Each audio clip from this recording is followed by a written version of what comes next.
Saturday. That's a little more like it. That's it for weather. Now back to Mary and Ted. All right, Vince, thanks. President Barack Obama says parades, handshakes, even hugs are not enough to truly honor veterans for their service and their sacrifice. The president spoke today at a Veterans Day ceremony at Arlington National Cemetery. The president noted that more than 1 million service members will make the transition back to civilian life in the coming few years. He urged fellow Americans to serve them as well as they serve their country. Each year, on the 11th day of the 11th month, we pause as a nation and as a people to pay tribute to you, to thank you, to honor you, the heroes over the generations who have served this country of ours with distinction.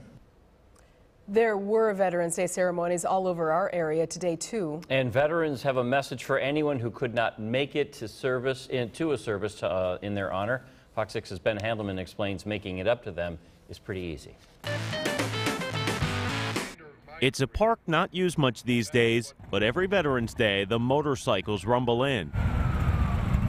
A small crowd gathers, and a ceremony is held in MacArthur Park to honor and recognize those who've risked it all. We were up at Okinawa when they dropped the atomic bomb, and that we were just about ready to go into Japan, and they were suiciding, us all the time. Earl Kern joined the Navy at 22. We had a couple of close misses, and we shot down some of the planes. Kern is part of the honor guard in Sunday's ceremony. But while this day is set aside to honor his service, Earl says the crowd is smaller than he was hoping for. It's a shame because military, is, like they say, is what's keeping this country going. And he's not alone in his thoughts. Just too bad we don't have more younger people involved. It's disappointing that more citizens don't take the time to come out on Veterans Day to say thank you for the service you've given us.